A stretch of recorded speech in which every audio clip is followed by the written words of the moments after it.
Hey guys, what's up? Nick here once again. It's my full unboxing and first impressions of the, and I'm sorry I have to look at it, it's kind of a mouthful of a name, the ATH-MSR7Bs. So let's get right into it. So don't let the name fool you. The MSR7Bs, yeah, they have a crazy name, but these are amazing headphones. Now, some people, this is kind of one of the biggest things that was unique to me, in that Technica reached out to me asking which headphones would I like to try out and test. And I was looking at the ones on their website, and this one was the one that caught my eye the most, mainly for its design. I mean, just looking at the box, these look killer, super cool. And I think that's kind of what they were going for. This is more of a portable type headset, I should say. Whereas a lot of Audio-Technica's headphones are meant for studio use or studio monitoring in that sense. So they have a really flat sound signature so you can get that absolute clarity you're looking for in a good mix and stuff like that. They really haven't gone to the full portable scene yet, where they want to make headphones that compete with like other companies such as Dre, Beats by Dre is what I'm trying to say. But those kind of companies where you don't really look at that headset and be like, yeah, those are the best sounding headphones in the market, that's why I'm spending the money. No, you're spending the money for the look, for the fashion icon, and then sound second. Obviously, in my profession and what I like to do and when I listen to headphones, I don't care at all about what they look like. It's sound first, look second. And not to bash on my DT770 Pros, but these aren't the best looking headphones on the market. You know, they're not that great looking. They're kind of, you look at these, you're like, yeah, I could see someone who works in sound engineering or whatever wearing these, and that's exactly what they do. These are an excellent, excellent pair of headphones for studio monitoring, for that absolute clarity and that flat sound signature. And that's why, again, I've been kind of confused with these and why I want to try them out, because not only do they look badass, but apparently they kind of are on the same scope as the ATH M50, the M70 Pros or 70X. I can't remember the exact name of it, but it's the successor to the M50s, which was the huge success with Audio-Technica.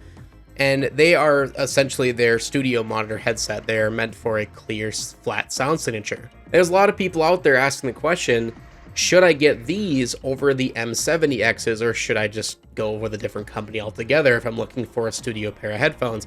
And I've seen back and forth arguments. Some people saying that these are amazing for studio use because they have a very good bass response, but still have that flat kind of clarity in the sound signature. But then there's other people on the other spectrum saying that it's too enhanced, or like the audio is manipulated a little bit to sound better. Essentially what you would get in a regular pair of headphones that you're using just for music playback on the go. Hence why they look more like a traditional on-the-go headphone for the fashion sense. But that being said, that's what we're going to try out today. I'm going to open these up. We're going to look at them. I'm going to listen to some music soundtracks with them, maybe watch a video or two, and play a couple matches in Call of Duty to get a feel of what these sound like, what they'd be used for, and what they're good for.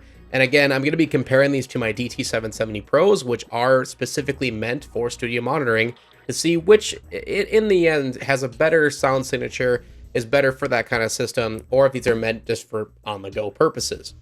So taking a look around the box here, on the front we have the beautiful picture of the headphones themselves. Going to the left side here, it just shows another picture of the headphones from a different angle, but it includes, or shows the included accessories.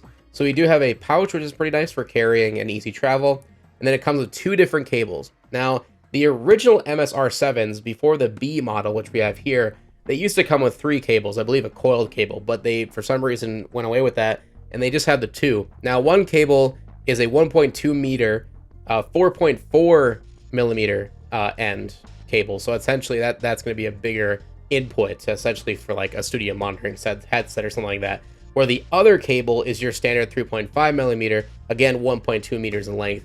So it is nice they include both, and it tells you it's a detachable cable. One of the biggest things I hate about some headphone manufacturers out there, they leave the cable attached. You cannot detach it and swap it out with their cables, which if the cable dies or breaks or frays or whatever, you're out of a headset, and I hate that. So it's good that these are detachable, especially that these are a dual input type of headphone. So I don't even know if that's the right word for it, but essentially the cable goes into both ears, when what we're normal or more used to, I should say, is where the cable goes just to one side or one ear cup, whereas this one comes from both. So that is going to be interesting to get used to see what it's going to sound like. But that being said, on the back, nothing real too crazy. It's just, again, talking more about how the drivers work.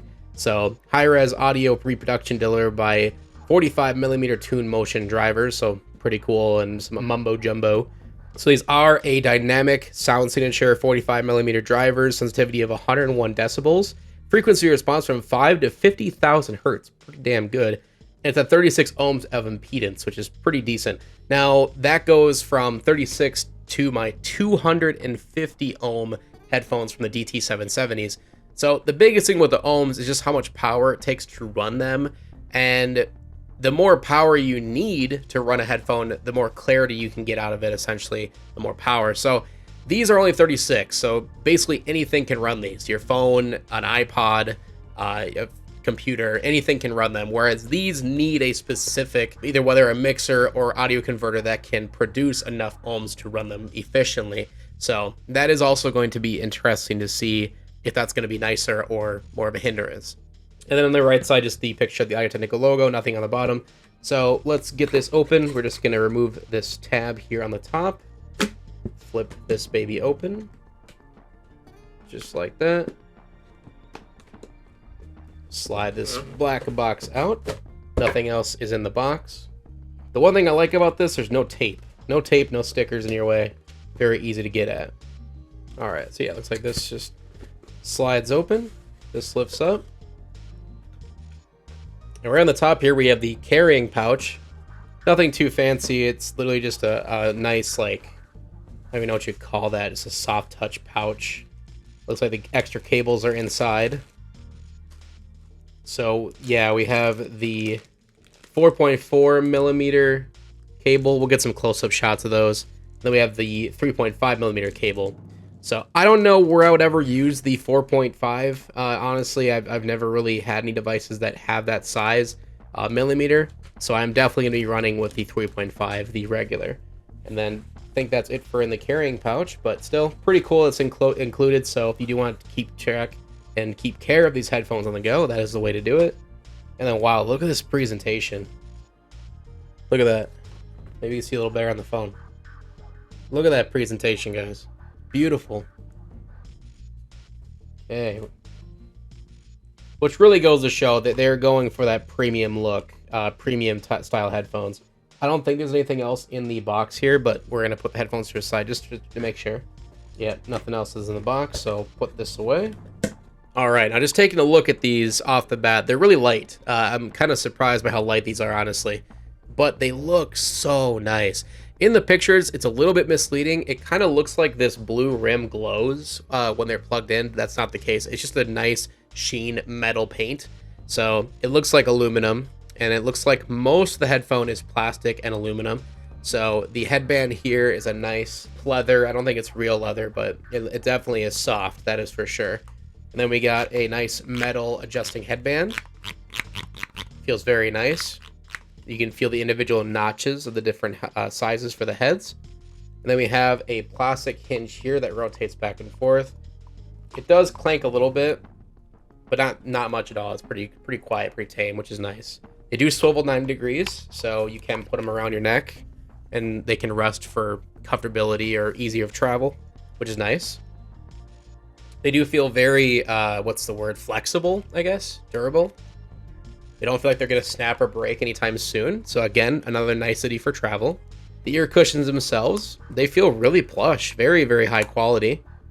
Pretty astounded by that, because just looking at the pictures online and looking at Audio-Technica's ear cups, they haven't had the best track record for comfortability. I personally owned the M50Xs a long time ago. I wasn't a huge fan of the ear cups then, but these feel a lot better, higher quality, more plush, and we'll see how they handle, or I guess hold up over time, especially for heat. You don't want your ears to get too sweaty with long periods of use, so we'll have to see how that goes.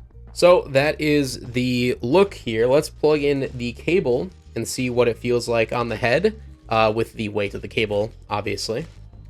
All right, so we got the cable connected here. It's kind of cool. There's no locking mechanism, I should say. I know with the M50Xs, they had like the twist mechanism, so you'd plug it in, twist it, and it would lock into place. These just feel like magnets, really. It just kind of clicks in there into place, and it's got a really nice tight feeling to it, so it's not going to pull out by accident. But it is kind of strange they went away from the twisting locking mechanism, so to make sure absolutely it's not going to pop out of on you during use. But I guess the one nice thing about this is it probably would protect the cable if you were to get it snagged on something while on the go. So I got to give them credit where credit is due. So let's put them on and see how they feel. All right, so far the passive noise cancellation is top notch. I can barely hear myself right now talking, so I'm probably sounding louder than normal. But they're very comfortable, extremely light, very lightweight, not much clamping force, which I really enjoy. That's the one problem I have with the DT-7070 Pro is they're extremely comfortable, don't get me wrong, extremely comfortable headset, really nice headband, really nice plush cushions, but they're really, really tight. They have a really strong clamp force. And so over time, when you're listening to them for a long period of time, or if you use them like I do with streaming, after like a 4 or 5 hour stream, your ears start to really feel fatigue. Now, these have a very light clamping force, which doesn't feel loose, which is one of the worries I had. It doesn't feel loose. It doesn't feel like it's going to fly off with a ton of shaking or movement, which is awesome. But it's not tight either, so it doesn't feel like it's crushing my head. The one thing I will say, and I don't have that big of ears. I mean, you guys can see that. I don't have that big of ears. But these ear cushions are oval. They're more of an oval shape than a circle. So with the width of these, I can feel my ear ever so slightly touching the sides of the ear cushion. Not that big a deal, it's just something to note, and it could be a hindrance if you do have larger ears, so keep that in mind. But the good thing is they are deep enough to where my ear isn't pressing against the speaker, which has always been an annoyance with headphones for me with certain ones. But these definitely do not have that issue whatsoever. So let's plug them in, test them out, listen to some tracks, and we'll be right back. Okay. Holy crap. I have to say, I'm pretty amazed by these things. They sound really, really good. Not only that, they are extremely comfortable. It's been about 2 hours since the last thing I said in the video, so I wanted to say that for the last 2 hours I've been using these nonstop, listening to music, watched a couple YouTube videos, I played a couple matches in Warzone. Obviously, Warzone isn't like the best game of all time when it comes to sound design, but it's a pretty good match, and it's one of the most common games played right now, and a lot of people looking for a really high-end gaming headset are probably going to be playing that game. So I want to talk about gaming first then. Now, I gotta say that when it comes to studio monitor headsets, or really any headphone that's over the $200 mark that isn't a gaming headset specific, a lot of people don't go for them. They're just kind of like, well, they're not going to be bassy enough, they're not going to be clear enough, whatever. They're just not going to work for gaming. I have to say with these things, holy crap, they sound great for gaming. Like, they're so clear, but they're not lacking that bass. I've played a lot of games with my DT-7070 Pros. I played a lot of games, including Call of Duty, with these things. And granted, they're good. They're very good for gaming. I can't say that they're the best, but they're pretty damn good, especially for your spatial awareness and overall clarity. With these, 10 times better. Main reason, they still have the clarity from the DT-7070 Pros. Maybe not as clear, but pretty damn good. But they have that nice, rich, punchy bass response that you kind of want or expect from a cinematic experience like a video game.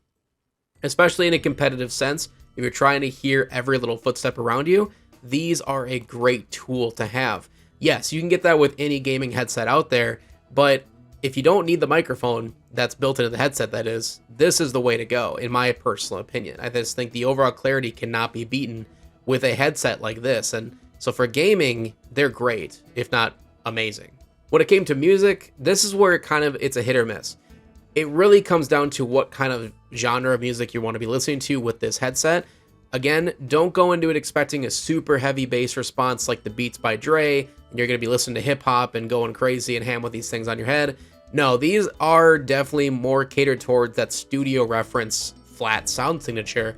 So it's not really heightening anything specific like the mids or the highs or even the lows. I'd say it's a very neutral soundstage, but you are getting a little bit more of a bass response than you would get with a regular studio headset, and that's kind of where they're like, in my opinion, with this headset, they didn't really know what they wanted to do. They're kind of stuck in this like middle ground of, do I want a studio headset, or do I want to make a headset that people are going to bring on the train with them and like show off at school and stuff like that? You know, they really didn't know where they wanted to go. I would say what this headset is, it's a very, very good studio headset in terms of, again, its clarity and its sound signature, but in the design and looks of a fashion icon headset that you'd wear on the go. Now, the only drawback to this, obviously, I think, is the cables. I wish they would have included some type of coiled cable that's long. I love long cables for in the studio so I can get up and walk around my office without having to take off the headset and stuff like that. that would be a nice city in the future maybe, or something you could buy from their website, because it says removable, so they possibly could make it. But that is one of the drawbacks, is the very short cable for what you're getting. So I literally, like, from here to where my mixer is right here, this is the farthest I can go. So it is kind of a bummer if you're going to be using this specifically for a studio monitor headset. The other thing is, because of the enriched bass response, it is a little bit more on the edited feeling side. It's not true to life, I guess, sound where you're going to get with that with the DT770 Pros or other headsets in the market. But if you're looking for a very decently sounding headset for basically all around the board, for just maximum clarity and a flat sound signature with a little bit of bass, you know, improving it, this is the one for you. But I think it's going to come down to, when people get it, they're going to be kind of surprised, and it's not going to sound bad. It's just not going to be what they expected from, again, the look and the marketing for this headset. The last thing is, I watched some YouTube videos and I watched a bit of a movie, just a part of it, because I didn't have a whole lot of time today. So I watched a little bit of a movie and I watched some YouTube videos and stuff like that, just to get some content in the sense of like video format, and are these good for watching video and stuff like that. And they're great. I mean, like, just like the music, you're not going to go into it expecting this super surround sound experience with booming explosions and stuff like that. You're going to go into it expecting clarity and a really good flat sound signature mix of everything together. And you're going to get that no problem at all here with these Audio-Technicas. But again, I just wish the bass was a little bit more pronounced, because when you get a headset like this, you're kind of expecting a little bit more oomph to the sound quality, versus just a flat sound signature for mixing and audio editing and stuff like that, which you will get with other higher end models or other models from Audio-Technica, like, again, the M70 Pros or the M70Xs. Sorry, get them mixed up. But with that being said, are these worth $300? Are they worth that price tag for what they're asking? Personally, I would say yes. Not only are you getting an extremely flat and good, clear sound signature with a little bit of extra bass, but you're getting an amazingly comfortable, great designed headset that's going to turn some heads, especially people asking where the hell you get these. Because even just in person, I'm still in awe by this design. It's a very cool, sleek, well-rounded design. Again, we got the nice chamfered metal edges, the blue highlights with the black accents. It really just screams quality. It looks really good. If this would have came out back in like the mid 2000s when the Beats by Dre were really taking off, I really think these could have been a great competitor against them, honestly, because not only are they roughly around the same price range, but you're still getting a very cool, clean, sleek looking pair of headphones for a fashion icon, but you're actually getting decently good sounding speakers, unlike the latter. So it's kind of cool. Audio-Technica in today's age is still trying to kind of bank on that headphone fashion market. And they're doing it in a respectful and tasteful way with making actually a decent pair of headphones. So I gotta hand it to them. I really would highly recommend these. I think they're very comfortable. They're very good sounding. They look great. But again, this is no way in any shape or form a full review. I would have to test them out for a longer period of time to get a full review out. So if you'd like to see that in the future, let me know in the comment section below. If you have any questions I didn't answer in this video for you as well with these things, again, comment section below, let me know. And make sure to leave a like to show your support as always, or a dislike if you didn't like the video, totally up to you. And I hope you subscribe so you don't miss the next one, and hopefully see you in the next one. Peace out.